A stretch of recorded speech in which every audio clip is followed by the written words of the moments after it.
We've been doing President's Week for about 10 years, and of course we had to miss a couple there with the pandemic. It wasn't safe to bring people in studio, but our next guest has been a part of it since the jump, Blake. Him and Andy Dunn, Ron Toigo, owner of the Vancouver Giants, joins us inside the Go-Goat Sports studio. Nice to see you again, my friend. How are you? Good seeing you too. Yeah. You know, Elon Musk is trying to take us to space, right, Blake? Amongst other things, other places. Ron Toigo. Is that a metaphor? Yeah, exactly. Ron Toigo is trying to take us to the depths of the ocean. Did you find the heart of the ocean on your latest journey here? Tell them about that. No, it was amazing. The show was on CBS Morning about this guy that was building the sub to go to the Titanic, and so I got really interested in it, and the guy was based out of Seattle, Everett, Washington, actually. Oh, okay. So I phoned them, and then I got invited to come down and take a look at what it's all about. So I signed up their first trip to make this trip to private enterprise to go down the Titanic and do an expedition. And so we were all set up to go in 2019, and they had an incident with the ship that they had chartered, and so that got canceled. And then 2020 was the pandemic, and so 2021 we finally were able to get out and do this expedition. So I got on one of the first trips. Basically, we landed between the bow and the stern of the Titanic, and the weights wouldn't come off, so we weren't able to resurface and get back up.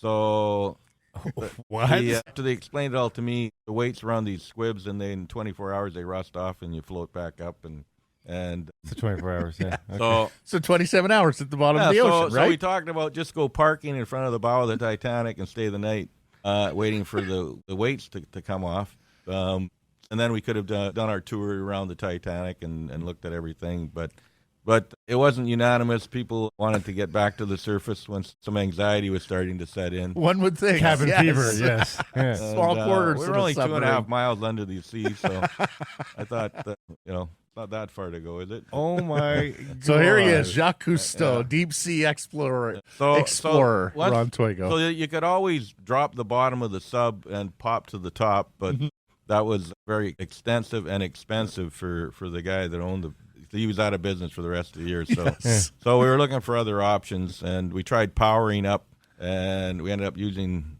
basically 90% of the battery after 3 hours, and only moved about 1,000 meters. We still had 3,000 more to go. So we stopped, and then we fell back to the bottom again. Oh my God! Yeah. So it became okay. We have to come up with something to drop some more weights, and so we ended up doing a bit of a hybrid thing where we dropped the corner of the bottom off, and then a bunch of weights slid out, and we were able to float to the top. But the whole thing took about 14, 16 hours just to get back to the top. Wow. And you're sitting in the chair the whole time? So that was the first expedition, and now you just come back from a second. But just before we leave the first, are you seated the whole, like you're not standing up milling about, right? Like you just strapped into a seat that whole time? No, you're not strapped in. No? No, you can move around. It's not, you aren't standing up, but if you were 4 feet, you'd probably be okay. But yeah. Oh my gosh. So you're kind of crunched over. It's not, no, you aren't on one of the Carnival cruise lines. No, it's right. It's a little cramped. He was telling us the bathroom was the other side of the curtain. Yeah, the bathroom there is there, but it's just, there's a curtain. There you go. And of course, there's not a lot of places for the odors to escape on a submarine. The vents aren't on. So after that experience, you're like, let's do that again. Oh, no, I was... Well, you had to see it, right? You didn't see enough of it the first time. I never felt unsafe. I always... I don't know why that didn't kick in. Well, once you could comprehend what all the safety mechanisms are, and safety is paramount, absolutely. Well, no one wants to go down there and die, I'm sure. No, and somewhere along the way, I think that, if they have to, you're good for 5 days, and so you always take, and they tell you to bring 5 days worth of medication if you have medication, 5 days, 5 day survival pack, and if they have to come and get you in 5 days, it's not a rescue, it's a recovery. Oh, wow. Oh, boy. So you have to sign off on that. I would imagine there are some... I'm paraphrasing, but... There are some waivers when you read involved all here, the believe stuff it or that you not. have to sign off on. Believe it or not. You have to agree that you understand this is what you're dealing with. So, so which adds some excitement to the whole thing. But anyway, so we make it to the top, and now we've taken too much weights off, and they have to go back into St. John's and get new weights and the rest. So we weren't able to go down and make the dive. So fast forward to this year, we make it out there.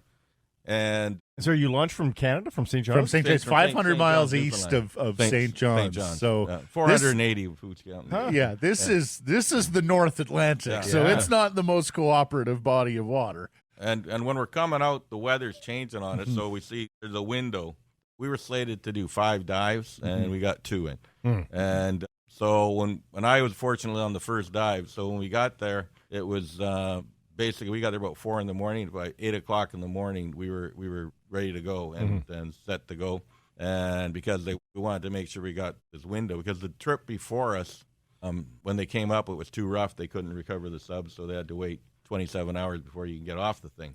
Really? So they wanted to make sure we would be back in time to get dismounted. Yeah. So it takes us about 4 hours to get to the bottom, and we get to the debris field. And the guy that was with us, PH, I can't think of his name, but he discovered the Titanic with a guy named Ballard in the 80s, and this was his 36th time down there. So as soon as we got there, he knew where he was, and we got directed us this way, and then finally we took us about an hour to find it, because you only move about 3 miles an hour down there. Yeah.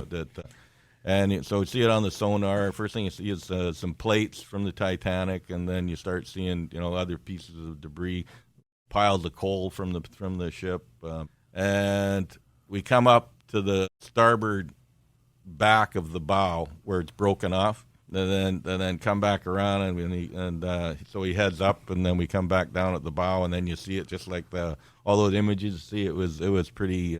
Yeah, pretty surreal. Search of a better word, but I imagine he sent us video, and it is quite a sight to behold. 2.5 miles, below the ocean. Yeah. Gosh, quite a.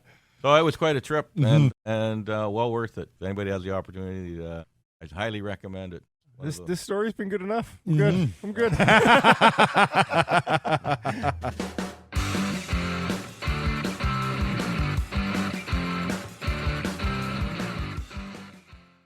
Well, switching gears, you weren't 2.5 miles below the ocean, but it was quite a resurgence for the Vancouver Giants last year. Ronnie, you were the first 8th seed to beat a number 1 seed in the WHL playoffs. So just give me your sense of what you saw last year and what that means for this upcoming season. Well, that team underachieved enormously. So you were in an 8th seed. I remember you telling me in December, we can compete with all these guys. Well, for a while, you weren't an 8th seed. You were near the top. Yeah, a top 10 team. We were a top 10 team before everybody took off for the World Juniors, and we didn't react well when we lost basically our head coach and 4 of our best players. The guys that were left behind weren't able to pick up. We lost 8 of 10 while everybody was gone, and it changed the personality of the team. The culture of guys expecting to win, where guys were never expecting to lose, and it just evolves. It's not like you see it coming and you can make an adjustment. It just evolved. We were losing games that we were winning, and then you lose them in the end, and things were happening, and then it became guys on the ice. You could see they were starting to expect it to happen and expecting to fail, and that's a hard thing to change. And we lost. The biggest thing we lost was our goalie. Backup goalies were not good enough, and because they were somewhat exposed with our other guys that were out of the lineup, and we weren't a full group until virtually right at the end. The end. We won one of our last 10 games, and it was a 15-year-old goalie that we called up and to play the game in Kelowna. And we didn't have any expectations of winning the game, and the guy stole the show. And Hutchison, and he's going to be a good goalie for us for the future. He plays in the BCHL in Cowichan as a 15-year-old, and not many do that. So and that win got us in the playoffs by 1 point. And that week of practice, our Dicker saying that he feels good about it. And Vickman came back, wasn't supposed to be able to play the rest of the year, and played the first game in Everett and stole the game. But then he couldn't play the next night because we were having to pace him out. Vegas gave us the okay to play him, but we couldn't play him back-to-back, so we lost the next night. And so we came home with a split, and then he was back in, and we won again, and the guys started to believe. Fabian Lysell showed why he was first-round pick of the Boston Bruins and was outstanding. And then Zach Osachuk, who was a second-round pick of Ottawa, showed why he probably should have been a first-round pick. Yeah. He led the playoffs in scoring, I think, until the last round, whoever that was, the Edmonton series. He has a legitimate shot to stick with Ottawa this year as an underage because he's always been big. He'd always skate like Mike Modano, but he's filled into his body now. So now he's big, he's strong, he's extremely agile, and he's got his scoring back. And so we expect him back as our captain, but wouldn't be shocked if he made Ottawa. Yeah, Jesper Vikman, the goaltender of the Giants, a Vegas fifth-round pick in 2020, one of two Swedish players, along with Lysell that you mentioned, that are part of the Vancouver Giants. And you've drafted in the European draft. You have Jonathan Lekaramäki, the Vancouver Canucks first-round pick. So only allowed 2 Euros. Where are you at, you think, for this year with your Europeans? Is it going to be Vikman and Lysell, or any chance of Lekaramäki coming on over? I don't think there's any chance this year for Lekaramäki. His agent told us to take him take a flyer on him with our second pick in the Euro draft before the Canucks had drafted, where anybody had drafted him. Yeah. Thinking he's not ready for the NHL, but he's going to go in the first round. He's going to go, fairly high. And a lot of these guys now like to come over to North America to transition. And it was Fabian Lysell that was the best thing he ever did for him. Whether he goes to the AHL or he goes to the Boston Bruins this year, he understands North America, the culture of it, and the food, which is a big adjustment, and just learning. They all speak English very well, anyways. Yeah. But to just be embraced in the whole atmosphere of the North American lifestyle is a big adjustment for them. And the junior level is much easier for them, and they're more than anything, they're hanging out with guys their own age, and that's important. That's something that get really missed in pro sports. The guys are all very good, capable of playing. They have the skill set. Some of them are big enough, but usually they aren't. But being able to associate with guys your own age is really an important part of development. And I think when guys get stuck, there's way more passive failures of guys going up too young. Not that they weren't able to play to some extent, but they're home alone. They're in their hotel alone. Absolutely it. They're lonely.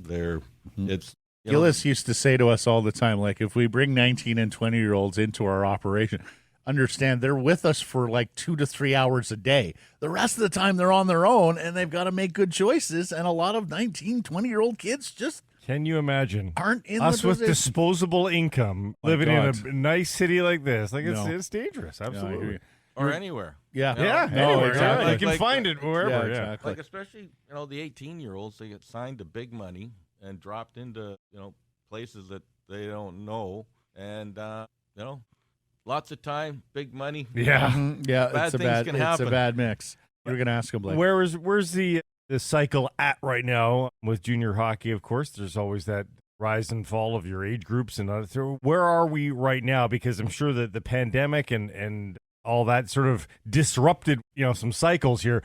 After that fabulous finish, where are you guys for next year in terms of graduation of players, and what do you expect? Yeah, we're on development cycle. We had 3 first-round picks this year in the draft, and we got 2 in next year's draft, and we've been building for that. So this team to be a real championship group team, it's probably 2, maybe 3 years from being a Memorial Cup contestant. However, we've got Vikman back as our goaltender. We can add a couple of pieces, and you get competitive enough that you can get in a run in the playoffs. Anything can happen, but also just even runs like you had, they charge the audience a little bit, right? Like that's a success. It's not a Memorial Cup, but it's a success for you as an owner. Right? Charge the room as well, right? Well, and the players it's all about the players' development, Sure. and what they went through in the playoffs was invaluable to what they are. Scouts look at the players in a different way. And we're probably going to have 4 or 5 guys drafted in this year's NHL draft. So we are evolving towards being a really strong team. But the pandemic, we were in that go for it cycle. We'd won 9 of 10 or 14 of 15 when the pandemic shut us down. Bowen Byram was being Bowen Byram. And we had 2 goalies that are both playing in the AHL now. We had we'd made a couple of trades, and we were the best team in junior hockey at the time. And I think, we missed the Mem Cup by 1 overtime goal the previous year, and then the pandemic shut us down. And Unbelievable. That hurts when you build to those things and it's completely out of your control. Yeah. Because, just what you talked about, it's cyclical, and that's the cycle we built to. As you don't get many Bowen Byrams. And you can't stuff that genie back in the bottle, unfortunately. But all that said, and just, building off your last answer there, your 16-year-old group was pretty good last year. It was really good. WHL is up for a M Cup 3 years from now. We're going to Kamloops next year, and then 3 years from now. That really sounds like it aligns, Ronnie. Try and bring the M Cup back here to really Vancouver. Well, Kamloops is getting it this year, so it's unlikely it'll come back to this region. But you never know. Think? I think it all depends. It's done in a Is different... it that political, like that? Oh, BC Prairie got it, give. and so now it's got to go to Alberta or like, is it that? So, not like it used to be. Now it's done by the CHL. We don't even pick where it goes, but it does go WHL, OHL, Quebec League in that rotation. But when we bid on it, used to be you just call everybody and say, I need your support. Vote for us. I'll support you when you do your thing, and you line up all your votes and you go in there and you win your Memorial Cup or whatever vote you're looking for. a very IOC of it. Yeah. It worked well in the lobbying.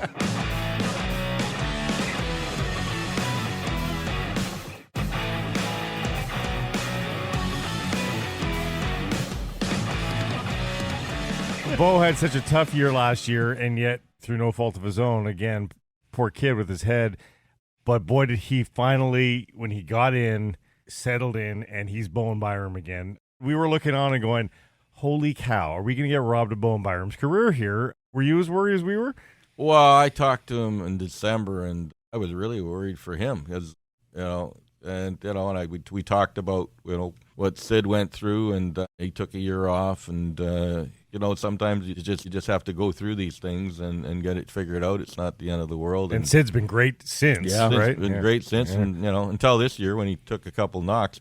And Bo, he was going through, he said that it was 8 hours a day, what they were putting him through, training his eyes and mental capacities on how you train yourself to deal with these things. And for a while there, he thought it was vertigo because he had the whole vertigo effect of it. And, he was scared. He went through a time when he was actually scared. I'm sure, and it has an emotional effect, right? Yeah, and then there was all that part of it. Yeah. And thank God, he's got an amazing family. His mom and his dad would go down there and stay with him for, weeks on end. Friends from the hockey team would go there and hang with him, and because it was just him and going through. He said the Denver Broncos neurologists and their programs were really big on helping him get through all this. It was the whole Colorado sports community of doctors. Okay. We're all in on whatever one's going through and helping them deal with it. And so he started getting better and better. And since you talked to him, he felt he felt he was getting a lot better. So he was ready to come back, but he didn't want to. He wanted to start in the AHL to come back. So he was playing in Colorado Springs, or is it? No, he's playing for Colorado. Colorado's their team, but they were on the road, and it was a game in San Diego, or was it Ontario? Anyways, I watched it on the AHL channel, and so the first game he was really tentative, but he was still doing well. The second game, it was like he was rushing up the ice, doing what he always did, and then about the third period, all of a sudden this guy jumps him and starts pounding him. Another guy jumped. Two guys jumping and they're pounding, beating the crap. Not beating the crap on him, but they were wailing on him. And then his team jumped in and it turned into a brawl. And so I go. And the commentator, the Colorado commentators, going ballistic, saying, "Get him out of there!" Yeah, absolutely. Like, what's going on? Anyways, so I talked to him the couple days after. I said, "Holy, what the heck was going on there?" He said, "I don't think he liked what I said." and that's Bo. And that's when you knew he was back to himself. Right. He is the best at getting guys goats with what he's got to say on the ice, and he's the master at that. And And he was doing it in the NHL playoffs this year, to the point where he had Stamkos in the headlock saying stuff to him, and he didn't care who you are, and it's all about winning. And at the end there, I thought he was the best defenseman on the ice. Wow. I'll never forget, we were up in Dawson Creek doing the World Under-17s, Button and I, and it was Jack Hughes versus Bowen Byram in the final, and the two guys seemingly never left the ice. Needless to say, those were the apples of the coach's eyes, and they must have each logged 31 minutes that day. It was absolutely an unbelievable duel, and now we'll get to see it at the NHL level from those two. So, yep, and Bowen Byram, 20th all-time in Vancouver Giants scoring, third amongst defensemen. Because later we're going to ask you, I know they're all your children, but who the all-time Giant is in your eyes. We'll save that. I'm amazed. On that note, I'm not going to give it away because I might quiz him on this later. Mm-hmm. The all-time assist leader for your team, the name surprised me. I remember the guy, but I was surprised by it. But we'll get to some of those things later. Ron, we used to interview you for President's Week, and it would be, okay, tell us about the coaching change that happened, or where are you looking to go with the coaching situation? And you owned it. You many a time said, hey, look, some of this is on me, and I want to get more stability in our organization. Well, Barclay Pernetta entering his 5th year as general manager, Michael Dick entering his 5th year. You've achieved it, my man. You've got a head coach GM combo here that is in place. You've got that continuity. It's very important to a junior hockey organization. I know we got to talk to you about how you keep them long term, but just tell us a little bit about how the Vancouver Giants have found their way here in terms of stability of management and the coaching staff. Well, that's important in any business. Anything you do is sometimes change is good, but in the most part, change is a lot of work, and there's a lot of different adjustments to go through. So, and Scott Bonner, he was such a big part of our organization for years, and forever from the start of it. And he was a big part of my organization in Tri-City. So I'd been with him a long time, and when he decided he had enough, was a huge blow to the entire this whole hockey business that I had. That I'm going to have somebody else do it that I don't know as well. And with Scott, there was no level of trust he didn't have. I might have second guessed him on some things, but I never said no to whatever he was doing. It was he knew what he was doing, and I trusted what he was doing, and for the most part. So do you have that trust back? Same relationship with Barclay? It's a different relationship, but I trust him, completely, and I think we're evolving in the right direction. And but the experience side of it that Scott had was, it took 20 years to get, and so it takes a long time to. It's not just being able to scout guys and pick guys, and Barclay's very good at that. That's his strength, and it was Scott's strength as well. But it's relationships with all of the GMs and building rapport to do trades and things like that. And I know that takes years to do, but there's a lot of new GMs and it's the new regimes in the game that Barclay's probably more adhered to knowing now than probably Scott would have, because all of Scott's regime has moved on. Most of them are in the NHL in some capacity. Right. And it happens, it's evolution. Developmental league for executives too, and coaches too, exactly. right? I was about to say, it's across the board. Which brings me to Coach Dick. Michael has had some very impressive opportunities with Hockey Canada. Mm-hmm. How much longer do you think you're going to have him? How much longer before a pro team comes, snaps him up? Well, if it wasn't for the pandemic, he'd be gone. I know he had numerous opportunities, and I know he's been offered assistant coaching jobs that the next level up, but he wants to be a head coach. And I remember Travis Green talking to him years ago about when he was assistant coach in the AHL, and asking if he wanted to be the head coach at junior. He says, "No, I'm going to be a pro coach," and then because he was getting the head coaching job in the AHL, and then that's the route they want to go. Like, it's very different being a pro head coach and an assistant coach, or associate coach, as they like to call themselves now. Mm-hmm. And you know what? Really, really good assistant and associate coach is just as important as a head coach. And there's some guys that have done very well at that. And but but not everybody wants to be. The guy that's made the best transition from a head coach to an associate coach is Don Hay in Portland, because he was as good a head coach as there was through the time, and to make an adjustment like that. But with Mike Johnson and him, that's the best staff I think there is in all of junior hockey. Hell of a lot of wins on that bench in Yeah. junior hockey with No Hazer kidding. and Johnson combined. You got all these balls in the air all the time as a junior hockey coach, owner. How's it treating you? What's the status of Ron Toigo as a junior hockey owner? It's a grind. It's a grind to do this. Watching that cycle, that developmental cycle. You've had the drama of moving home arenas and all of that. How's your how are you doing with your blood pressure, etc.? I'm good with whatever, but everything's a grind now. It's You true. guys know that better than anybody. Yeah.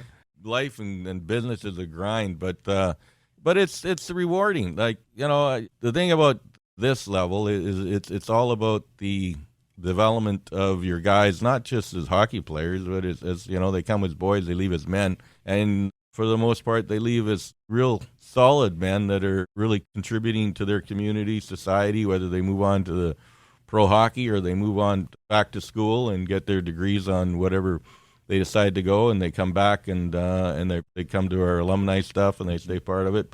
But and when you win, that's just a huge bonus, But it's like the guys that move on to the NHL. Like I hated Montreal growing up, but now with Gally there, I gotta like Montreal, right? Yeah. And it evolves. Like when Pat was coaching Toronto, I grew up hating Toronto, but when Pat was there, I had to kind of like Toronto. And I was a big Oiler fan in the playoffs with what Evander was doing, and Kulak was there, and but then you had Luch in Calgary, so that series I was mixed emotions watching that. When your guys move on and evolve, and then Bo in the Stanley Cup Finals. That was as exciting as I think I've watched the Stanley Cup in a long time. And little wins, too, I'm sure. You watch Ty Ronning sort of wait in the wings there for a bit during free agency, wondering where his career's going, and he latches on, and you probably got a little charge out of seeing him continue his career. You know what? The Wild will be good for him because Dino's the head coach there, and he's a lot similar to what Ty was. And I think Dino will give him a shot, that the Rangers didn't, and that'll be fun to watch.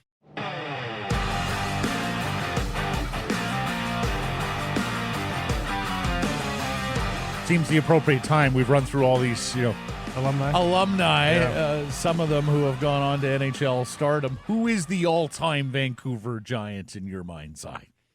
You know what? I couldn't say that there is one. Like they all have times, and like through that run, Byram was as good as anybody's ever been. Is he the most talented guy to touch your franchise? I mean, Evander's hella talented too, huh? I think was the most talented guy with Gilbert Brulé. Wow, there you go. Oh, gosh. And way back. I think he's, to this day, I can't recall a better junior player that I've ever seen. And I've seen a lot of them. A guy that could change the game. He was so like Pavel Bure was when he was Canucks. You got excited when it touched his stick. When he was on the ice, you got up and you started you paid attention because something was going to happen. And If Gilbert Brulé was a prospect graduating your program in 2014, is it a different career? I think so. I think, Doug McLean, he's a friend. I like Doug a lot. But I think if he would have gone to a different organization and brought up a different way and not rushed and not forced, I think it would have been a different scenario for him because he broke his collarbone and his sternum, I think, at 18. And then they kept him at 19 when we were hosting the Memorial Cup. And he broke, I can't remember, he broke something else. And he was always going to be the next guy.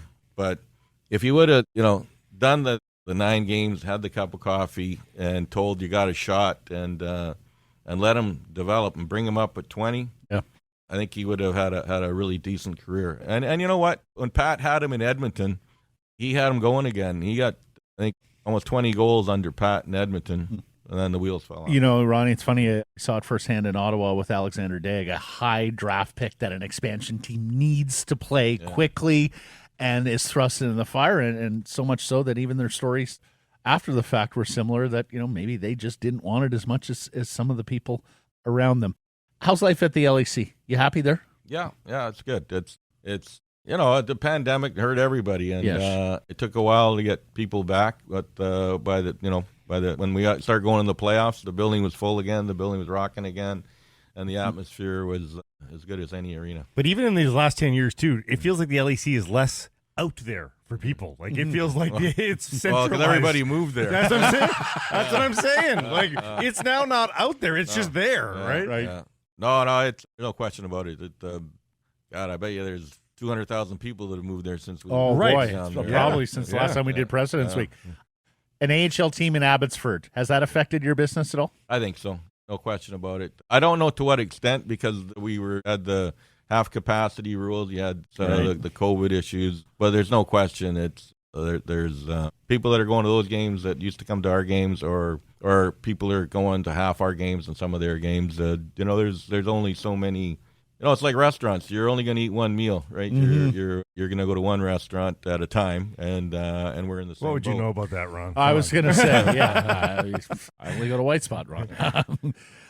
Chloe Primerano, you made history becoming the first junior hockey franchise to draft a female player in the Bantam draft. What are your expectations there? Where's that story go from here?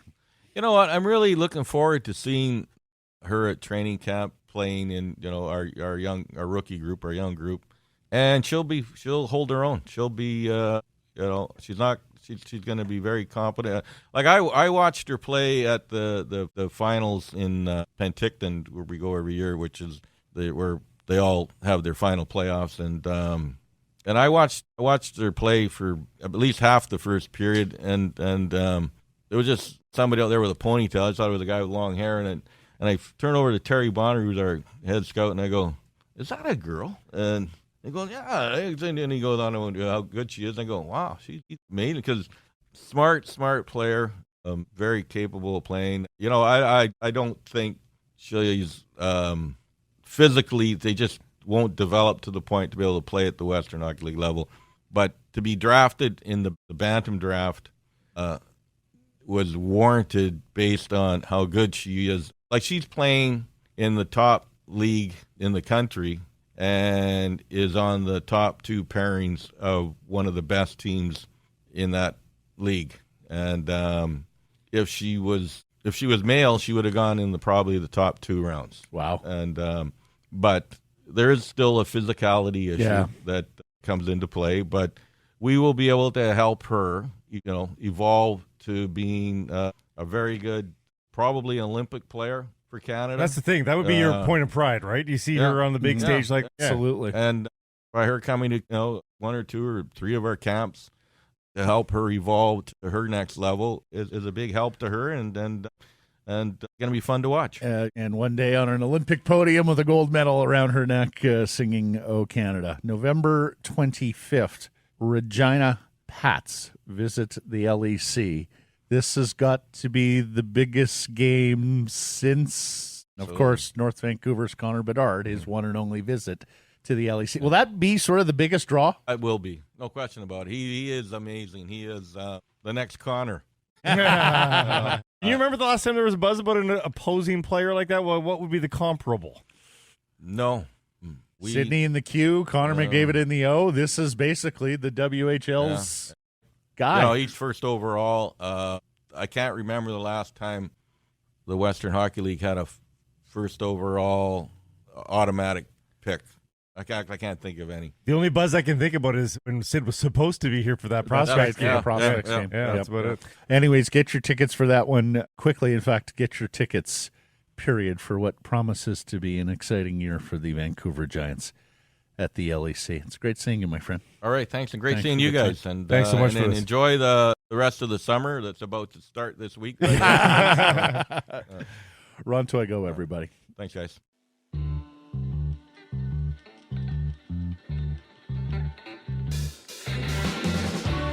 Well, Ronnie Toigo, a stalwart here on President's Week over the years, and sounds like they're going to load up for a 2026 Memorial Cup run, as they should when you have a good collection of 16-year-olds. And Feel bad that the pandemic happened when Oh, it did. absolutely. Size Yeah. up to be a good one. Really good insight on Bowen Byram in terms of how worried he was for him Yeah. at one point, but also it's the first time I've heard how good Bowen Byram is at getting under the skin of Yes. other players, including some of the biggest stars in the game. And then how about the quote on Michael Dick? If it wasn't for the pandemic, he'd be gone. Had some momentum. Yeah. Yeah. Well, and I think he will again have some momentum as a coaching candidate. I think Michael Dick is going to have him some opportunities. And but I loved what Ronnie said. He wants to be a head coach. Doesn't just want to be an assistant in the pros. He is committed to wanting to be a head coach. And then Chloe Primerano. Look, anyone drafted that late in the Bantam draft is a long shot to even play Right. in the Western Hockey League. If she could ever get into a game in the Western Hockey League, that is a huge achievement and a newsworthy evening. But like we said, the top step of an Olympic podium with a gold medal singing "O Canada," I think we'd all like to see that. And then Connor Bedard. Has there ever been a more talented slam dunk first overall out of the Western Hockey League? And that game in November, which will be absolutely the biggest draw for the Giants since they moved to the LEC, maybe in their history. in the history Yeah. of the Vancouver Giants, to see North Vancouver's Connor Bedard come through here with the Regina Pats. It'd be a fun year. Yep.